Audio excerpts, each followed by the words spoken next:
మండలం నరసరాజు అగ్రహారంలో 6 నెలల పసిపాపను ఓ తల్లి చంపేసిన ఘటన చోటు చేసుకుంది. తమిళనాడులోని వెంగళచెరికి చెందిన హైమావతి భర్త వెంకటేష్తో కలిసి సత్యవేడు పరిసరాల్లో సిమెంట్ రాళ్ల తయారీ పనులు చేస్తూ నరసరాజు అగ్రహారంలో అద్దె ఇంట్లో నివసిస్తున్నారు. వీరికి 5 ఏళ్ల కుమారుడు రుత్విక్, 6 నెలల పసి కూతురున్నారు. ఇక పాల కోసం ఏడుస్తున్న పసిబిడ్డపై క్షణికావేశానికి లోన తల్లి చిన్నారి గొంతును నులిమి హత్య చేసినట్లుగా తెలిసింది. బిడ్డ కదలికలు లేకపోవడంతో కుటుంబ సభ్యులు దిగ్భ్రాంతికి గురై వెంటనే పోలీసులకు సమాచారం ఇచ్చారు. సిఐ మురళీనాయుడు, ఎస్ఐ సాయినాథ్ చౌదరి ఘటనా స్థలానికి చేరుకుని విచారణ చేపట్టారు. బేబీని 5 నెలల ఆడ శిశువును ఆ శిశువు యొక్క తల్లే చంపేసింది, ముక్కు నోరు మూసిపెట్టి చంపేసింది అని సమాచారం వచ్చింది పోలీస్ స్టేషన్కి. వెంటనే ఇక్కడికి రషప్ అయ్యాము అందరము.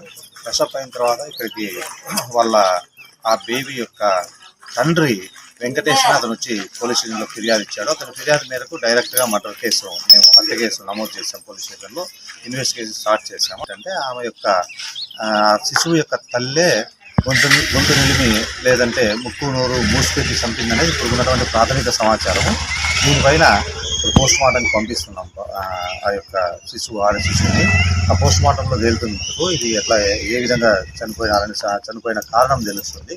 ఆ శిశువు యొక్క తల్లిని అందరినీ మేము అరెస్ట్ చేసి దానికి కారణం ఇంకా ఎవరైనా ఉన్నారా, ఆమెనైనా ఏ కోణంలో ఆమె చంపాల్సిన పరిస్థితి వచ్చింది. ఒక తల్లి తన సొంత కూతుర్ని చంపడం అంటే దానికి బలమైన కారణాలు ఏమున్నాయి, మోటివ్ ఏమి, ఇంటెన్షన్ ఏమి, ఇవన్నీ కూడా చుట్టుపక్కల గ్రామస్తులను, చుట్టుపక్కల ఇంట్లో వారిని, ఈ పై పోర్షన్ కింద పోర్షన్లో వారందరినీ అది సాయంత్రానికి కొలికి వస్తుంది. కొలికి రాగానే ఆమెను అరెస్ట్ చేసి ఖచ్చితంగా మేము రిమాండ్ థ్యాంక్ యూ.